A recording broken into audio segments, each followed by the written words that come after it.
Man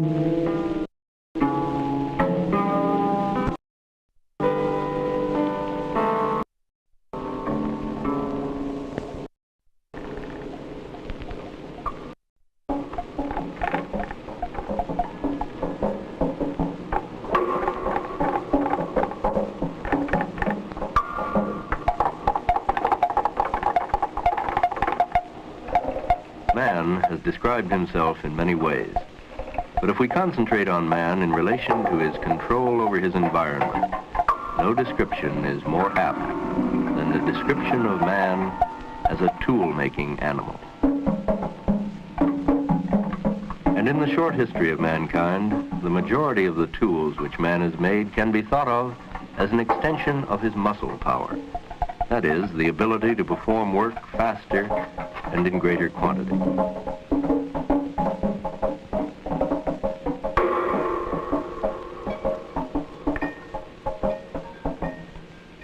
However, in the mid-1940s of the 20th century, a different kind of tool was invented. A tool for extending certain of the powers of man's mind. This tool is the electronic computer.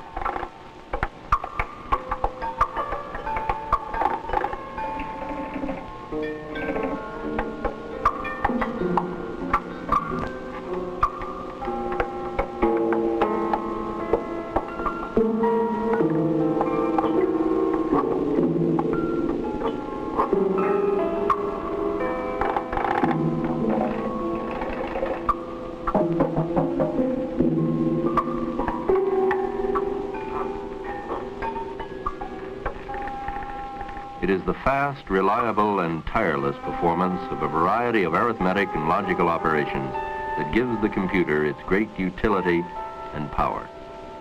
But merely looking at a computer won't tell us very much about what it actually is doing. Neither will this tell us anything about the revolutionary material and intellectual effects of such machines. We can easily see the material and intellectual effects of, say, machines for transportation. We know that the modern jet aircraft represents a great increase in speed over the earliest aircraft. We also know that modern airplanes have made the world smaller and changed our way of thinking about ourselves and our world. And future means of transportation will bring even more rapid and radical changes. But even the difference between the speed of an ox cart and the fastest rocket is small when compared with the difference in speed between calculation by hand and calculation by computer. For example, the first electronic calculator to be completed could do the work of 50,000 people working by hand. Scientists, when they speak of a great change in speed or size, prefer to speak in terms of a unit of measurement called an order of magnitude, meaning 10 times as much. Dr. Richard Hamming, a research mathematician for the Bell Telephone Laboratories, in a paper presented before a meeting of the American Academy for the Advancement of Science, put it this way. The computer revolution is often compared with the famous Industrial Revolution in importance and scope. The Industrial Revolution effectively freed man from being a beast of burden. The computer revolution will similarly free him from dull, repetitive routine. The computer revolution is, however, perhaps better compared with the Copernican or the Darwinian revolution, both of which greatly changed man's idea of himself and the world in which he lives. Before getting into the main part of this paper, it is necessary to discuss briefly the idea of a change in a technology. Change is often measured in units of an order of magnitude, meaning roughly a factor of 10 times as much. It is a common observation that a change of an order of magnitude in a technology produces fundamentally new effects. As an illustration, consider the following example. Modern jet planes are about 1 order of magnitude faster than Wright Brothers' first plane. Another example, the fastest missiles are somewhat more than 2 orders of magnitude faster, meaning about 300 times faster. Automobiles are used at speeds around 1 order of magnitude faster than a horse and wagon. Each of these have produced whole new effects. Indeed, it is said that the automobile has produced even a change in our morals. Computers have improved in speed by at least 6 orders of magnitude, a millionfold. In order to understand the factor of a million, consider the following two situations. First, that you have only $1, and second, that you have $1 million. You can readily see that in the two situations there are fundamentally different effects. You adopt a different view of yourself and the world in which you live. Along with the change in speed, there has been a great increase in reliability, so we now do much longer computations than was practical by hand. Finally, with the increase in speed, there has been a corresponding decrease in the cost. Something more than 1,000 times cheaper. It is as if suddenly automobiles cost $2 to $4, houses $20 to $60. And the changes in the computer technology are still going on. These then are the... We hardly need to be reminded that we live in a world that is becoming more complicated and more crammed with information every day. One description for this vast quantity of data on everything from the lifetime earning records of an individual to the beeps and pulses relayed to Earth from a space satellite uses that overworked word, explosion. This time, an information explosion. The computer is an invaluable tool for processing these millions of bits of information in accurate, fast, and economical fashion, in accordance with rules and instructions provided by the human programmer. In the most gigantic of all record-keeping jobs, the Social Security system, more than 1 million personal records can be processed in one day. This manufacturing plant is entirely computer-controlled in accordance with rules for decision-making stored in the machine's memory. This chemical plant for making polyisoprene was designed by a computer. In a recent example, a computer in 16 hours and out of 16,000 possible designs selected the design that most closely approached the ideal design as defined by the engineers.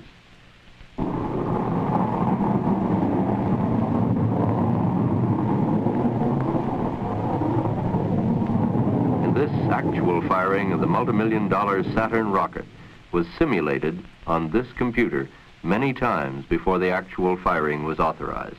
And these simulated firings, which helped eliminate many of the problems in the functioning of the rocket, cost only a fraction of what an actual launching would have cost. Each of these operations, record keeping and accounting, control, design, and simulation, is achieved through the manipulation of numbers according to instructions and rules given to the computer by the programmer. But what are these rules, and what is the relationship between numbers and the real things they are said to represent? These are some of the questions that we put to the scientist whom we've already seen, Dr. Richard Hamming, research mathematician at the Bell Telephone Laboratories. Well, I would say that at present at the Bell Telephone Laboratories, we do about 10% of the experiments on a computer and about 90% in the laboratory. I would expect that in time we will do 90% on the computer and 10% in the lab. Speed, cost, and effort favor the computer over the laboratory approach. This advantage is possible because we construct a mathematical model rather than a material model. I use the word construct because the mathematical equations are the construction rather than a materialistic physical model. It is perhaps fortunate we have found, particularly in the field of physical sciences, that our predictions based upon the mathematical models agree very well with what we observe in the physical world. The 19th century physicist Heinrich Hertz described the concept of a model in these words: "We make for ourselves internal pictures or symbols of external objects, and we make them of such a kind that the necessary consequences in thought of the internal pictures are always pictures of the necessary consequences in nature of the object symbolized." The idea of a mathematical model is fairly easy to understand. A very simple, trivial example is the numbers you calculate on your check stubs. You combine the various numbers by addition and subtraction, and they correspond in a very real sense to the amount of money that you have in the bank. The mathematical model is the numbers you manipulate. The amount of money you actually have in the bank is the physical world. Let us consider now a slightly more complex example.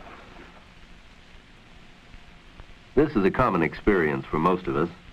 The front end of the car dips sharply when we come to a sudden stop. In technical language, there is a transfer of weight from rear to front in the action of braking. A mathematical model of this transfer of weight can reveal exactly how much weight is on both wheels. And different road surfaces and braking conditions will result in different weight distributions. But the mathematical model for the transfer of weight from rear to front will remain the same. In this mathematical model of a behavior of an automobile, we can use a computer to simulate what would happen in actual practice. We have actually found that our mathematical models of automobile traffic predict very well many of the effects which we observe. Returning to our more general remarks about the use of computers, we first used computers to simulate situations in engineering, situations which we had been doing before by hand. The computers allowed us to do much larger and more complex problems. But this ignored the order of magnitude effect which we spoke of. We are now beginning to use the machines in entirely new ways on entirely different problems. And this is the exciting part.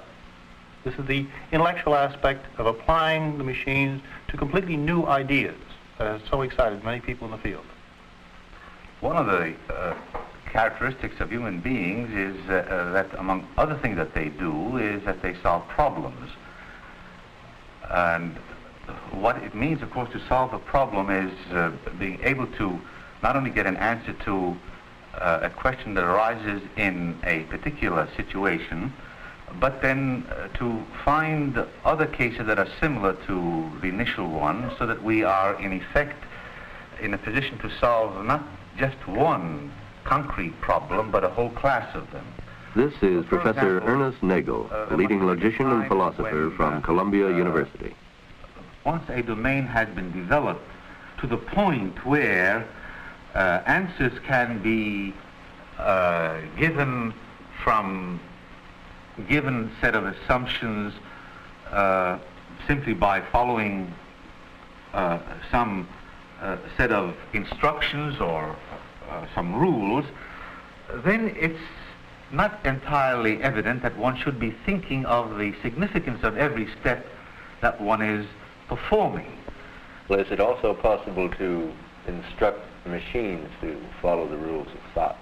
Indeed, I think this is, of course, the basis for having machines or computers, since their entire task consists in following a set of rules or programs, so that in a very short span of time, they're able to come out with an answer that would have taken human beings an extraordinary length of time to produce. It seems to me that the computers, because they enable us to ask new questions, also enable us to get entirely new answers. They do not answer all the old questions, but because the questions are new, the answers are also new and very exciting. There is a strong tendency to speak of the machine as solving the problem, when in fact, really it is the program which describes to the machine what the machine is to do. This is overlooked, and I think a great deal of confusion arises from this. It is not that we do not have adequate machines to solve our problems many times, but rather we lack adequate descriptions of how to solve the problem. And this is a very important point to understand. As we spread out and learn more and more about our techniques of solving problems, we will be able to do wider and wider class of problems. And it is not the machine so much as it is our lack of ideas that controls. Mathematics has been called the one universal language of mankind. It is perhaps our most powerful tool for problem solving. And in terms of subject matter, pure mathematics and logic are one and the same. The subject matter consists in the relations generally expressed by if, then necessarily. Computers have been called machines for logic. The human problem solver must first define the problem. He must also provide the machine with instructions as to the steps necessary to solve the problem. And then the machine will carry out these instructions accurately and with fantastic speed. All of this, of course, requires very precise logical thinking on the part of the problem solver. It is the machine's power to carry out these logical operations that gives it its great value as a tool for extending man's thought. Logic is not the science of how we think, thinking involves much more than logic. It is essential to logic and mathematics that, given a set of premises, the conclusion will follow in all cases. Results from a computer are the necessary conclusions arising from the data and rules of operation provided the machine by the human programmer. And yet, these conclusions can accurately reflect and foretell real-life situations.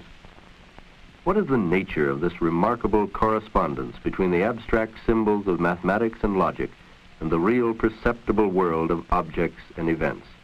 We ask Professor Nagel to comment on this. Well, I would like to say something about that, because this has been, I suppose, for many, many centuries, a problem that has occupied men, and because of the apparent agreement of what we might call reality or nature with the language that we employ, whether it is ordinary English or whether it is the language of mathematics, the apparent agreement between reality and the symbolic representation, men have speculated about, sometimes about the origin of the world, something about the necessity of there being some particular kind of creative agency. And so, if one asks, why is it that the consequences of assumptions that we make are in agreement with in nature, the answer is because nothing can count as an instance of the assumptions that we make unless the assumptions themselves are confirmed. The electronic computer in the service of the human problem solver reflects back to him the consequences of the assumptions he employs when he builds a mathematical model of a real-life situation. So that rather than saying, as for example, the late Sir James Jeans maintained, that the fact that mathematics is used in exploring nature, he maintained that this shows that there must have been a divine creator, and moreover that the creator was a mathematician. In terms of this simple reminder of the sorts of things that enter into applying any formal system to any segment of nature, one would have to say the reason why nature conforms to our assumptions is not that there was a mathematician who created it, but simply that nothing would count as an instance of the assumptions unless it also conformed to whatever consequence was deduced from it. The problem-solving power of mathematics and logic, combined with the speed and accuracy of a machine for carrying out these operations, is the basis of the computer revolution.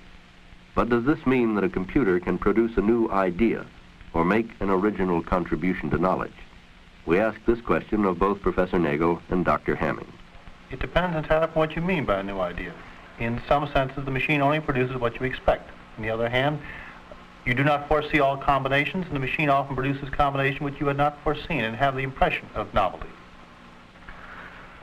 Well, the question as to whether machines or computers are capable of original thought or of making original contributions to knowledge is a very much debated one, but before one can profitably discuss it, it seems to me it's very important to distinguish between two senses in which a statement or an idea might be said to be original.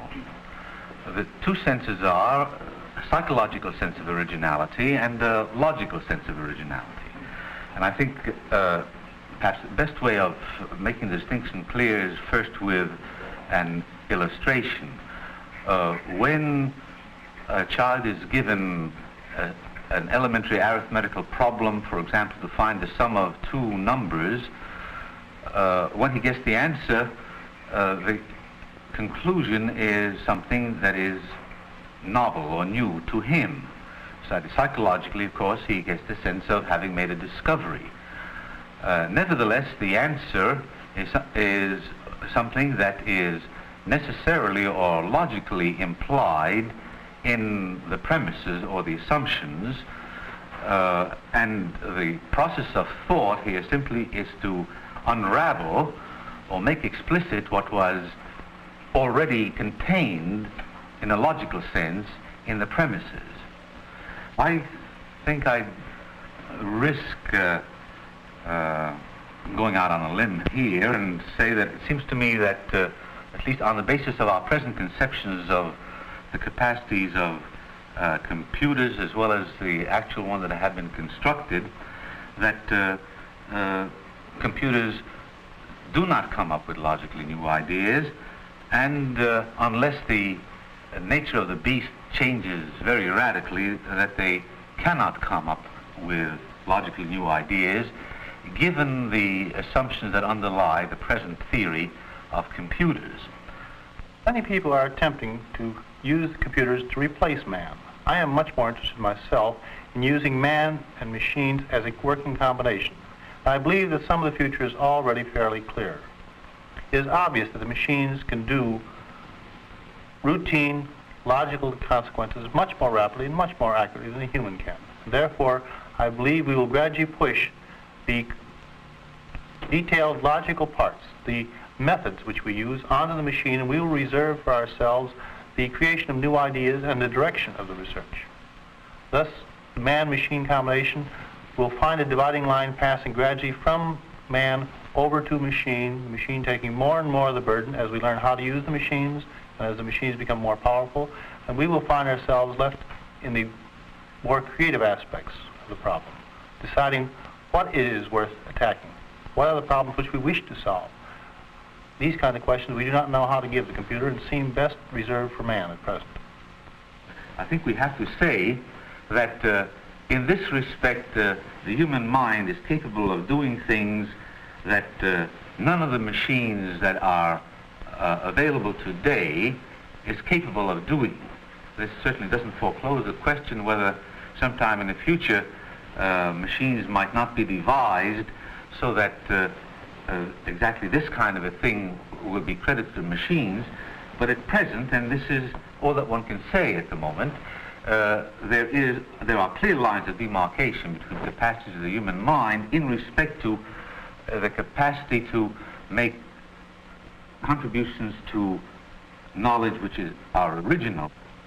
Dr. Hemming, will you give me some of your summary thoughts on this computer revolution? Well, the word revolution is used very freely these days, and yet I think there's some meaning to the words the computer revolution. We have got an increase in computers of 1,000,000-fold, decrease in costs by 1,000, as we said before. This is a very real change. But the question still arises, will this revolution continue? It seems to me, in view of the political situation in the whole world, that no responsible group can oppose the coming computer revolution. Therefore, it seems to me we have a real one which will continue.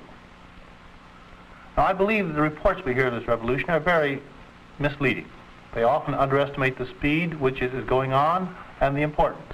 But worst of all, they tend to emphasize the material aspects, how much we will have of this and that, how much leisure, what wonderful new things we will have, and they fail to discuss the impact it will have on our view of ourselves and our world outlook. This, I believe, is the most important part of the computer revolution. I do think that as a consequence of these increased complexities in society and the obviously greater degree of control that will have to be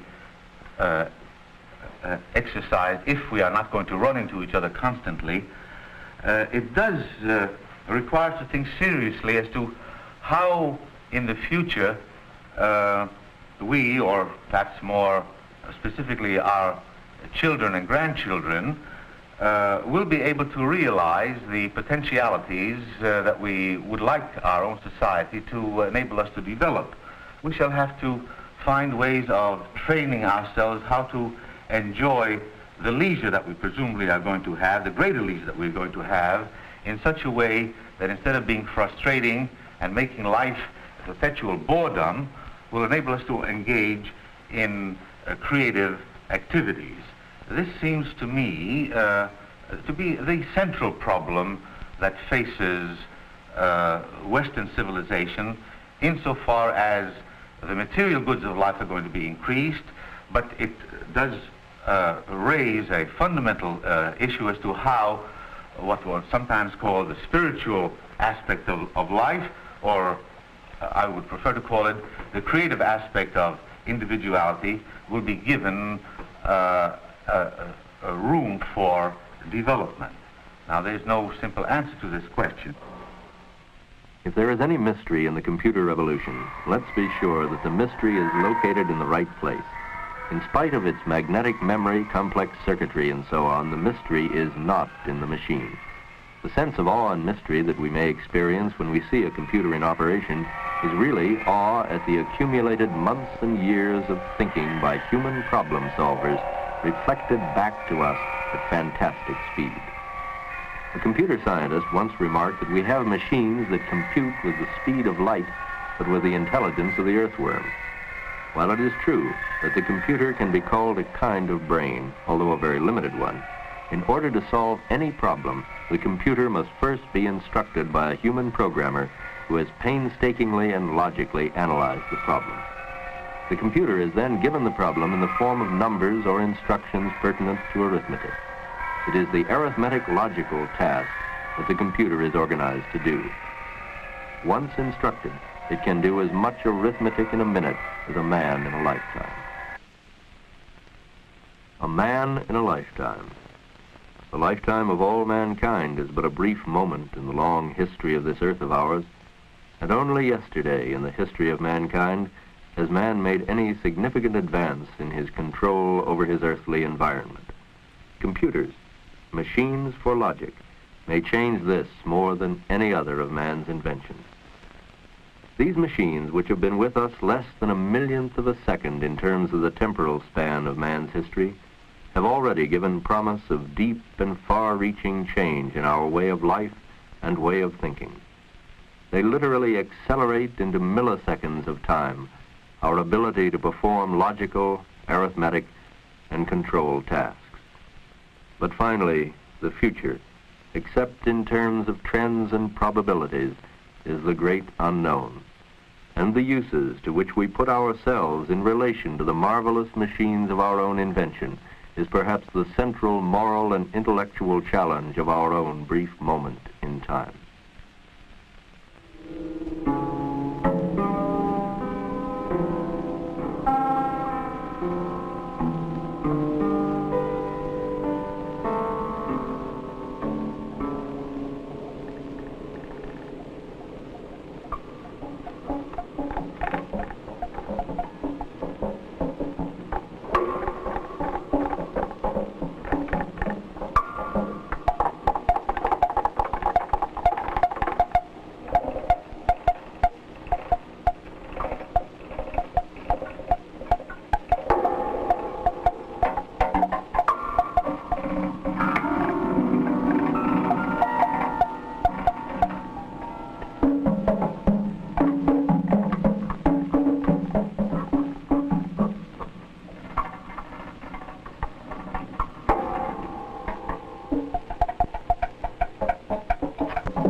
This is NET, National Educational Television.